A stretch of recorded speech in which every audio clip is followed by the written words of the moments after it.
We're got some time. Took me a little bit of time. Okay, but that's all right. All right, so where I left off. Okay, this is the last of our phylogeny stuff and diversity stuff. Is that, of course, tetrapods. Tetrapods are the group that we belong to. These are terrestrial vertebrates, and I already went over some of their apomorphies. Has to do a lot with being on adaptation to land. Fins don't work too well on land, and therefore the fins became legs. Initially, though, those legs were very, very, very fin-like from fossils that we see. They were very short, not too supportive, but one thing here is that the pelvis region, pelvis girdle, has to be anchored to the backbone. Okay, that's not the case in fish. In fish, even in lobe-fin fishes, this back fin, pelvic fin, does not have a direct connection, except for by muscles and tendons, to the backbone. There's no solid joint there. Furthermore, something that happens here too, I already mentioned it kind of, they're agreed by lungs, but the primitive lungs, like in amphibians today, of course with fossils we don't really know too much about what their lungs look like. We can only sort of deduce the shape of the lungs based on modern animals, because a lot of times soft tissues are not preserved in the fossil record. And so presumably, like salamanders and frogs, they don't have a very sophisticated lung.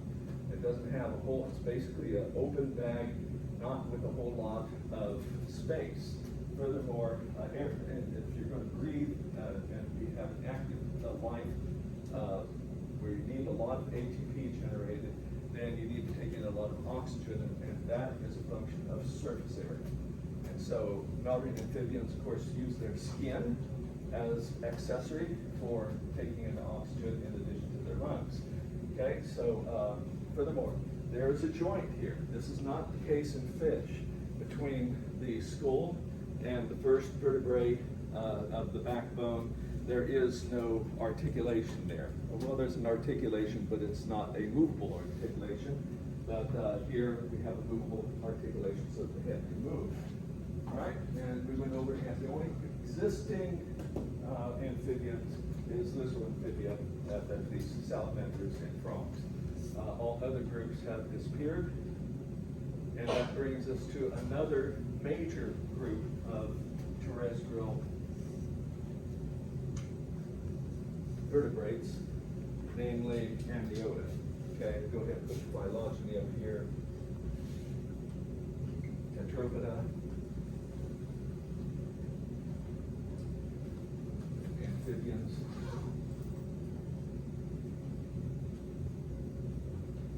and amniota. Most groups today belong to this group. This is more adapted to land. So this is mammal. The living ones are reptilia and mammalia. Okay, so birds I'm including in reptiles. These are the only living amniotes, but they were pretty abundant in the past. What characterizes them is a special type of egg. Okay, this is an amniotic egg because it has in it extra embryonic membranes. Okay, so in all other animals, you start out with a structure that we call an egg. Of course, it is a gamete. All right, it is haploid, and then there's a sperm cell. Okay, which is haploid, fuses, and we have a zygote. Okay, which is one cell. That zygote then undergoes cleavage and so forth, and therefore every cell will become, that was derived from the zygote, will become part of the body, become part of the body of the organism. That's not the case with the amniotic egg. With the amniotic egg, once we get this cleavage, blastula and further on down, is that some of those cells will become the embryo. Some of them will become the embryo, but others will become extra embryonic tissues, membranes. So they are genetically identical to the chromosome compositions and allele composition of the zygote. And they are genetically identical in terms of alleles, genetic composition to the embryo, but they do not become part of the embryo. They will be eventually lost. So these extraembryonic membranes there's three of them. So the apomorphy is not each individual membrane. The apomorphy is having extraembryonic membranes. One of them is called the amnion. The amnion, it prevents, it's one of the outermost ones, but it prevents dehydration, okay? So salamanders have to go back, and frogs have to go back and lay their eggs in water. These can be laid on land because they have an amnion that prevents them from drying out. Yes, they're going to dry out if you put them out in the sun, okay? But if they're buried in the soil, a frog egg, even if it's buried in the soil, it's going to dry out because there's nothing to prevent water loss. And here, this prevents water loss. It also cushions, and we still have it, okay? So when you hear that a pregnant woman breaks her fluid, okay, amniotic fluid, that's inside of the sac called an amnion, okay? It's the same thing, okay? And so it also provides a little bit of cushioning.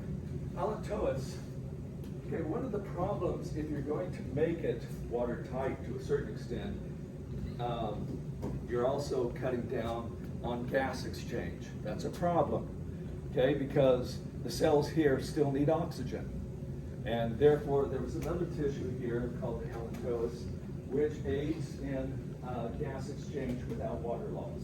But it's also a place to deposit nitrogenous waste, because one of the things of a developing embryo that's in an egg, in the water, one of the waste products that's produced is usually with nitrogen, nitrogenous waste, breakdown of amino acids, and that includes ammonia. Ammonia is very highly toxic, but it's very soluble in water. Okay, so if the egg is in water, the embryo is in water, there's no problem. But if you're on land, you have a problem. The embryo can't jump out of the egg, walk over and take a pee and come back. Okay, it just doesn't happen. It stays inside the egg, and if the ammonia builds up, nitrogenous waste, it could be fatal.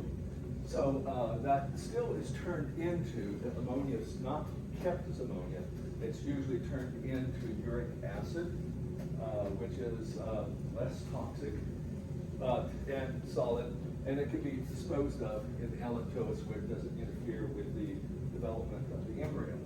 Okay? So once again, that's an adaptation for on land. Then there's also a chorion.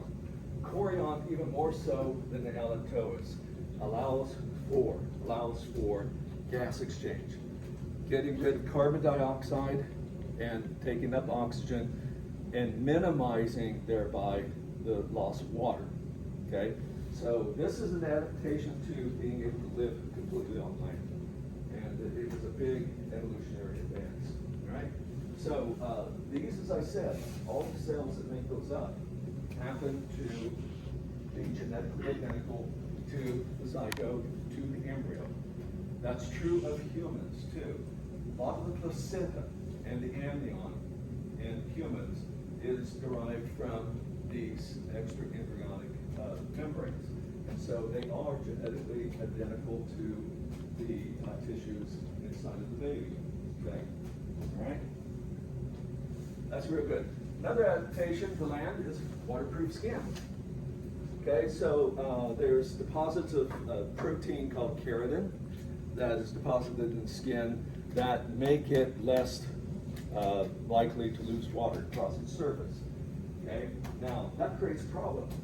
What does amphibians use their skin for? For respiration. Okay, so if you're going to make for a waterproof skin, then some other types of adaptations to the lungs have to happen. Therefore, the lungs have become a little bit more sophisticated since they are the part that is taking over respiration and gas exchange completely. And as a consequence, another adaptation here to that particular condition is the use of ribs to ventilate the lungs. So you have to ventilate. What do I mean by ventilate? You have to have some sort of force to move air in and out, okay? That's ventilation.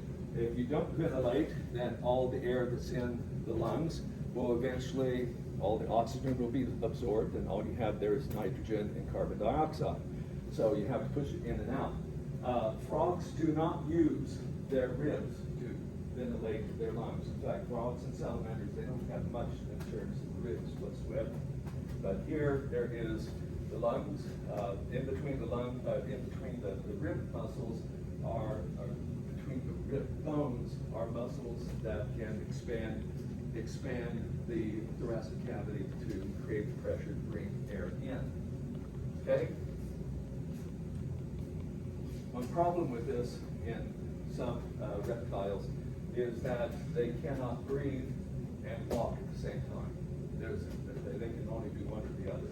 And so if you look at like a lizard, they will intermittently, they're not constantly breathing like we are. We have a certain rhythm that we're breathing constantly, but some lizards and snakes, they will take in a gulp of air and then they can walk around for quite a bit before they have to take in another gulp of air. So it's sort of intermittent, yes. Does the ventilation have anything to do with the diaphragm, or is that? There's no diaphragm here. That's a strictly mammalian thing. Okay. Yeah, the diaphragm is used for ventilation, but only in mammals. These guys don't have a diaphragm. Okay, or at least the branch that leads to reptiles, they don't have it. Okay. All right, so yeah, so here's the frog skeleton. Where's the ribs? They're real short. Okay, they're not going to help much in creating vacuum to be able to breathe, draw air in. All right. Whereas this is a salamander, and they have very copious ribs. Okay, and so these ribs serve two functions. One, they're protective. They're protective of the heart and lungs. All right. They provide that, but they're also help deform the thoracic cavity to create the types of pressures that are necessary for bringing in air into the lungs. So they're used for ventilation. Okay, so here there's two major branches that arose in the late Paleozoic.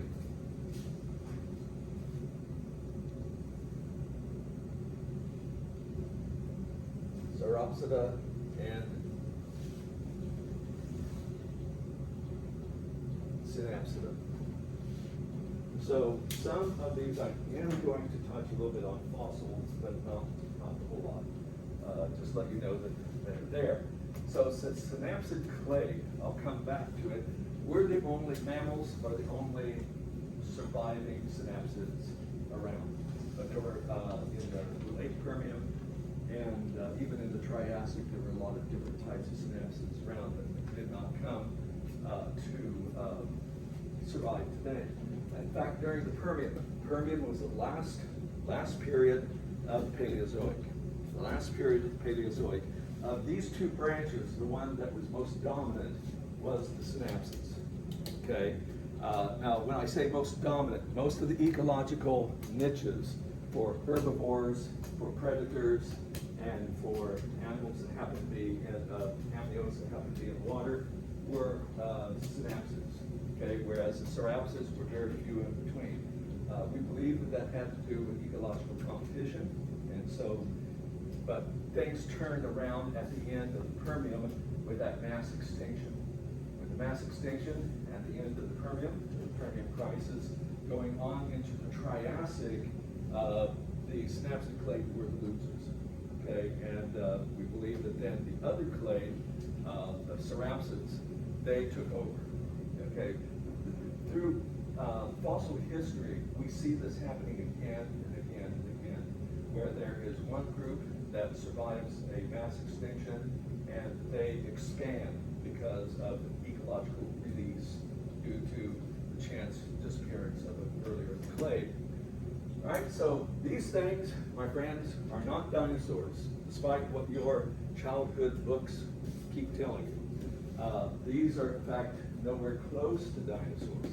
They're our relatives. It's your great-great-great-great-great-grandfather, all right? Actually, it's a side branch. They're not in the direct line. But these guys, Dimetrodons, They were among those that were very prevalent at the end of the Permian, okay? But they went extinct.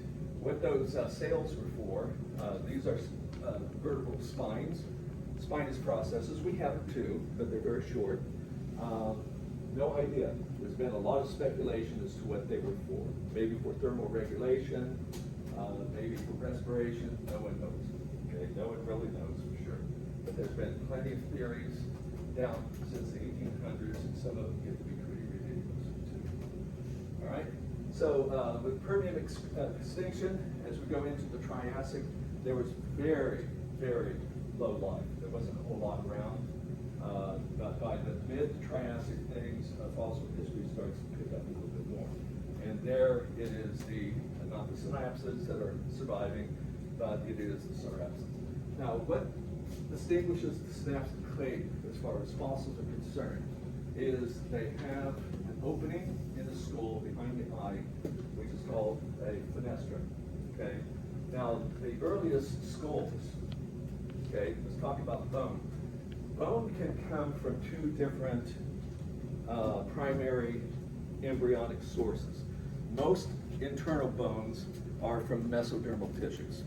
However, around the cranium, what came to replace the cranium was dermal bone. Dermal bone that was derived from ectoderm, okay? And it formed plates around the primitive cranium.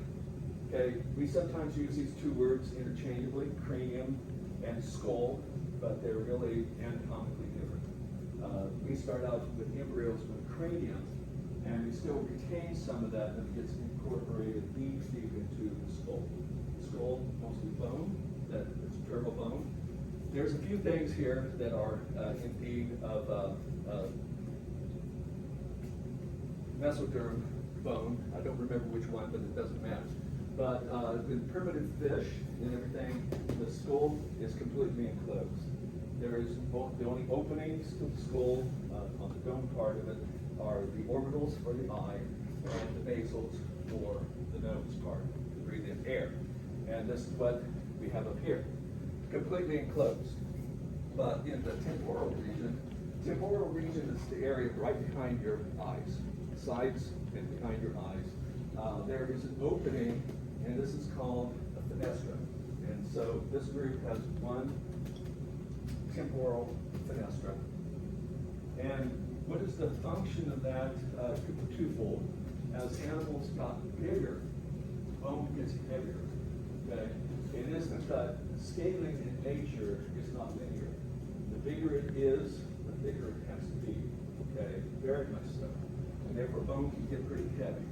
And so having a place that like this might lessen the weight of the skull, but also it provides attachments for muscles. Okay? Because a lot of the muscles are attached to bone. Well, most of your muscles are attached to bone, except for some of the facial muscles. They're attached to skin, but this provides insertion and origin sites for those muscles to attach. Yes.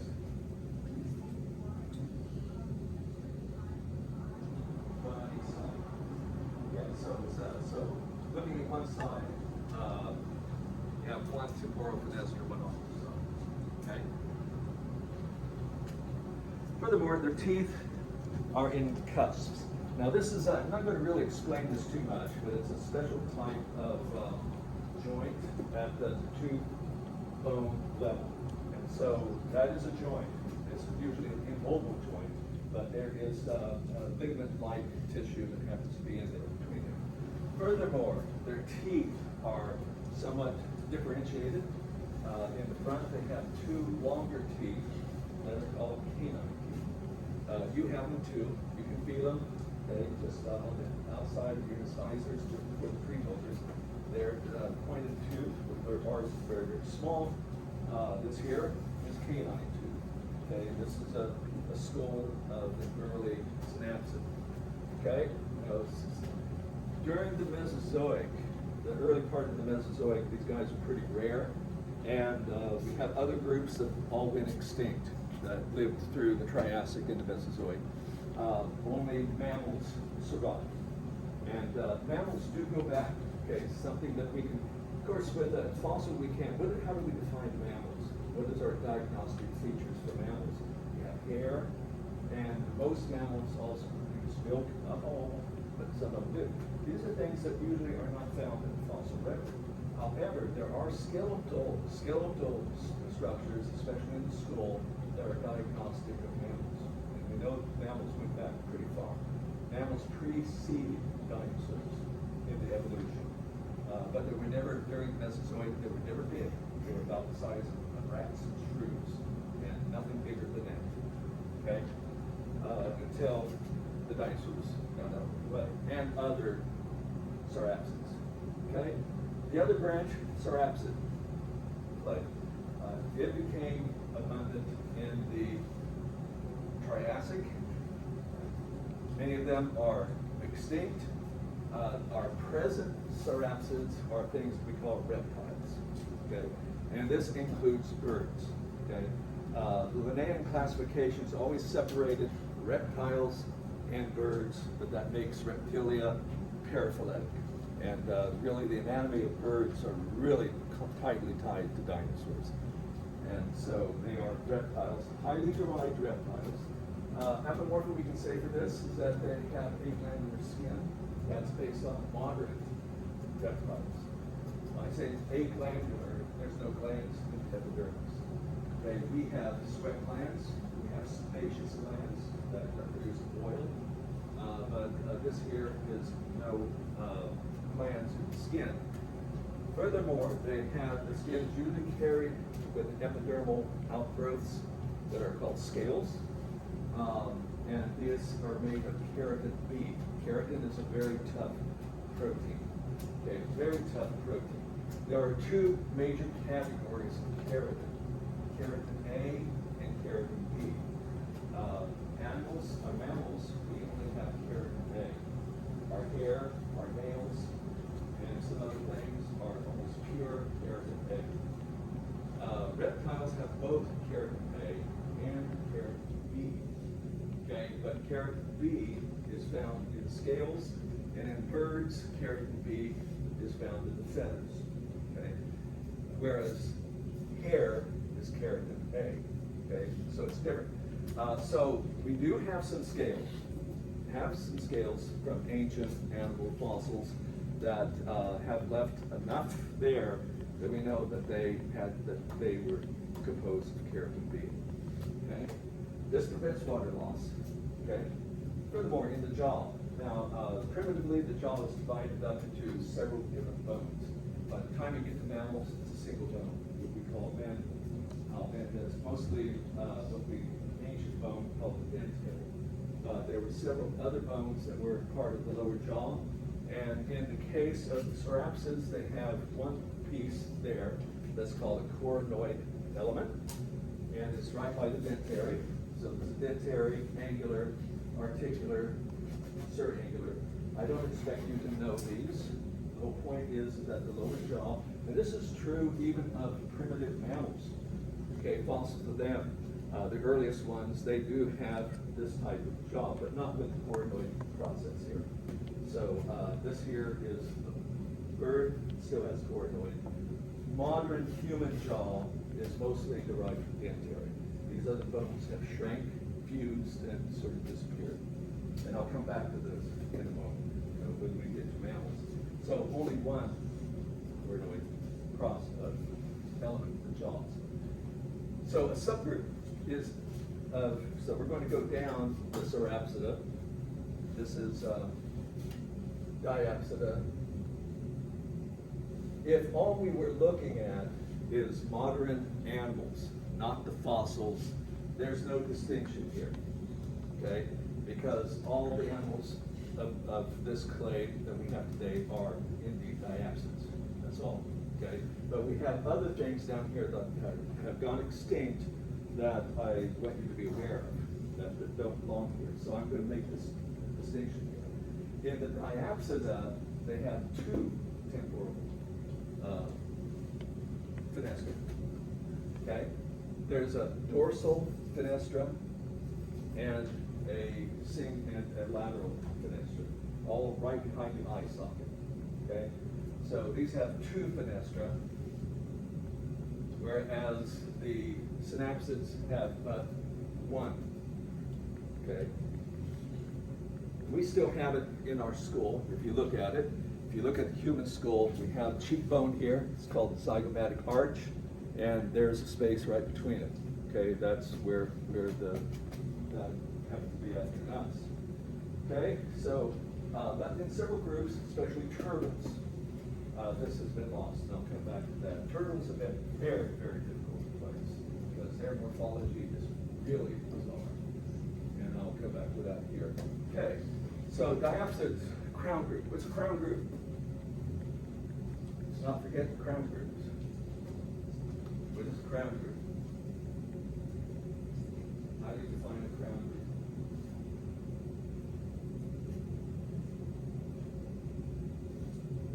So crown group mammalia.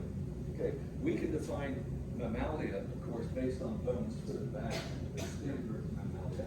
But crown group mammalia would be a duck-billed platypus, a human, their most recent common ancestor, and all the sins. Okay. In other words, the crown group contains all it contains fossils too, but it contains all of the living organisms in it. Okay. So all mammals belong to crown group mammalia, but there's also what are called fossils that fall within that are still part of the crown group. Right? So crown group reptilia would be snakes, birds, their most recent common ancestor, and all of their descendants. And all of the descendants that are extinct that fell within there. Okay? That is, if we look at, so I'm not going to make a distinction between Diapsida and Reptilia. We're going to call them the same. However, if we included fossils, they are different. But we're not going to look at those fossils. Okay? We're not going to look at those fossils. So we are going to put these 2 together. You can call it Reptilia or Diapsida, and I'll be fine with that. But I want you to know that there are fossil organisms that would separate these 2 names as separate things. Okay, that's all I want you to know. Okay, so Diapsida and Reptilia. And I prefer Reptilia.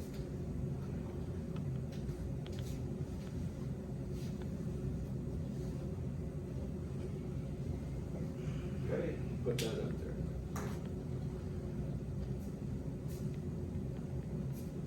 there. And your book's phylogeny, okay, at least of this group.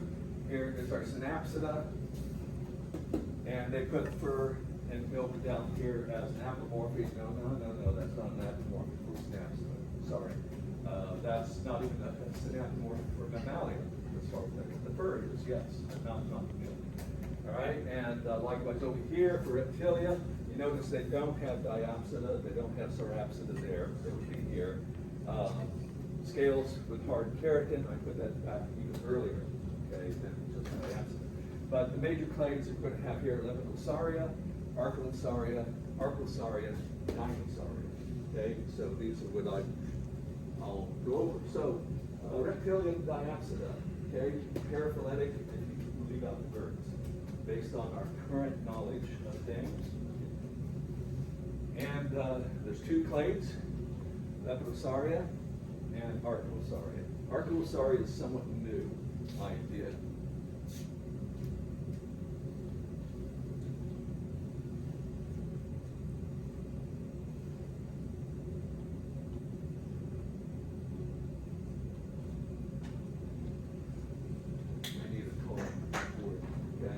So these are the 2 major clades, and with the Lepidosauria, the only living members are snakes, tuataras, and lizards. Okay, these are the anthropomorphies based on the living forms. We don't know about this about the fossil forms, of course, is that they have full epidermal shedding of skin. This is not ecdysis. This is not ecdysis. With ecdysis bolting, you have something extra outside the epidermis. Okay, it's called cuticle. And the cuticle is what has to shed. This here is that these are epithermal cells that instead of flaking off gradually, like we always have it happening constantly, they go through a molding phase. It's still called molding, but it's not the same thing. Okay? They shed their skin, leave the skin, and have a new layer. They also, the males have copulatory organs, penis, that is, it's called hemipenis, which they have two of, the left one and the right one. Okay, that's somewhat unique. They are bilateral symmetry, of course, but usually down the midline you sort of fuse things together, but not these guys. Notched tongue, okay? So tongue has a notch, forked tongue, okay? This is mostly for chemosensory. It's taste and smell. Taste and smell. Both of these two senses, taste and smell, are basically the same thing.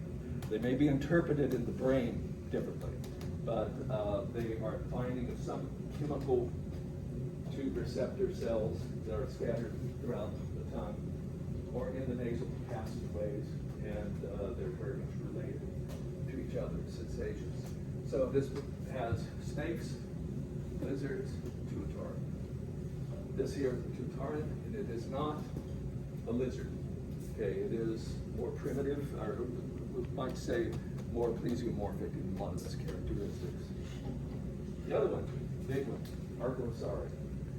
Okay, now this one here was just brought up to take care and incorporate turtles. Turtles have been really hard to understand because they have an absent skull. That is a skull without fenestra. And we have older fossils that indicate that they don't have a fenestra. And so it's assumed to be different. But because of their shell, which is bone, okay, how do you have bone on the outside of your body? Especially bone that's derived from your ribs. How do your ribs get on the outside? Right? Very strange critters. So they've been hard to put anywhere morphologically, but based on DNA, they fall close to the dinosaurs and birds. Okay? So when I say here 100 ultra-conserved elements, so we're talking about segments of the whole genome, certain segments of the whole genome that all of these have almost no changes in the base sequence. And so when you say ultra-conserved, I mean, all of our genes, if we compare some of our genes, our alpha hemoglobin gene to the alpha hemoglobin in a frog, we have enough sequence similarity there that we know they came from an ancestral gene, and that's the same thing. However, there's a lot of different amino acids or bases that have changed. Here, very few. And so there's about 100 of these scattered all throughout their genome that are highly conserved. Okay, and so that links down to Archosaurs together. So within here, Testudines, these are the turtles.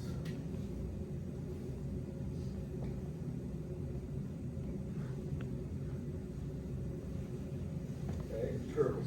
You can just call them turtles. I'm fine with that, okay, for this group. And what we have with the turtles is still one to have some synapomorphics here, is that they have an absent skull. It is no, in fact I put it up here, there is no fenestra here, okay? And that is believed to be a secondary loss, mostly because of that, because otherwise it doesn't make sense phylogeny where it's been put. So they've lost the fenestra, and they also have bone on the shell and on the bottom. It's called carapace on the top, plastron on the bottom, and these are derived embryologically from ribs. They do still have rib elements there, but it's attached to the carapace. But this is bone. It isn't some other type of material, and it is derived from embryonic elements that come from ribs. And so they sort of turned a little bit inside out. Their morphology has been very difficult to understand because we don't have a very good fossil record of turtles. And therefore, how all of this evolution took place is pretty blank book. We don't know. Okay. So the ribs are fused at the inside. Rest of them, Archosaurus. Okay, it's one of my favorite groups.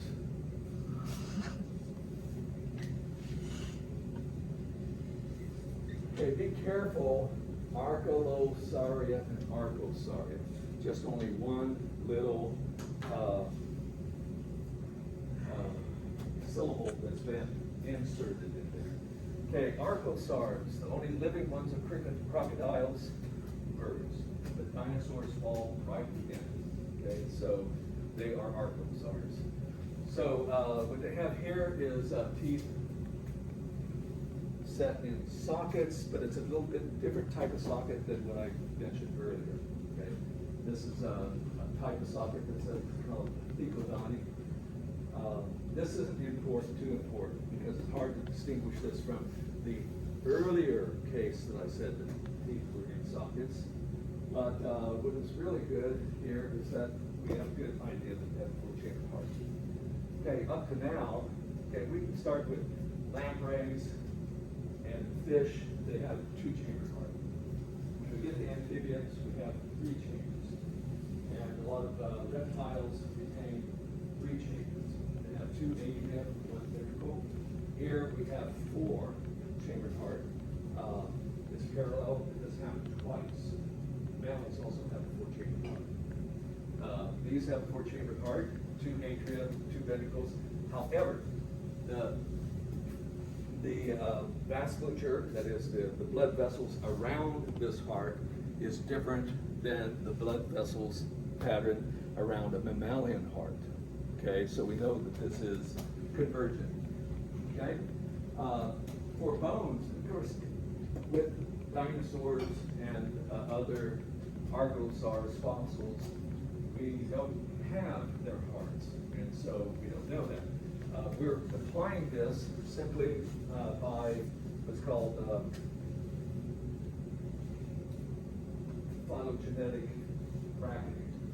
It's an idea that crocodiles have a 4-chambered heart, birds have a 4-chambered heart, dinosaurs are somewhere right here in between them. So you deduce that dinosaurs must have had a 4-chambered heart. It's not guaranteed, but it's very likely. Okay, but what is good for bones is that in the mandible, they have what's called mandibular fenestra. Okay, so this is the dentary, and there is a opening there for muscles at this junction between the articular and the subarticular bones. But that is a hallmark of Archosaurs. Okay, it's a mandibular fenestra. And they also have in front of the eye, okay, this is the eye, this is the upper temporal fenestra, this is the lateral temporal fenestra, but in front of the eye, bordered by the maxilla and lacrimal and a few other bones there, it has another opening, and that is called the anorbital fenestra. These two are big synaptomorphies that you would recognize with fossils as well. All right, so this here is not a dinosaur, and in fact it's not on the branch going to dinosaurs, it's on the branch going to crocodiles. Okay, and this was from the Triassic, but here is the upper temporal fenestra, lateral temporal fenestra. The anorbital fenestra in front of the eyes is the eye socket right there, and the mandibular fenestra right there. This thing is called a raucosaur. It was one of many. They have gone extinct, but it's on the lineage going to crocodiles, not to dinosaurs. Okay? So the only ones of this group, or one branch that's alive today, is this crocodilomorpha. This crocodiles and alligators, that's all. And then the other branch is Dinosauria. Running out of room here. That's A.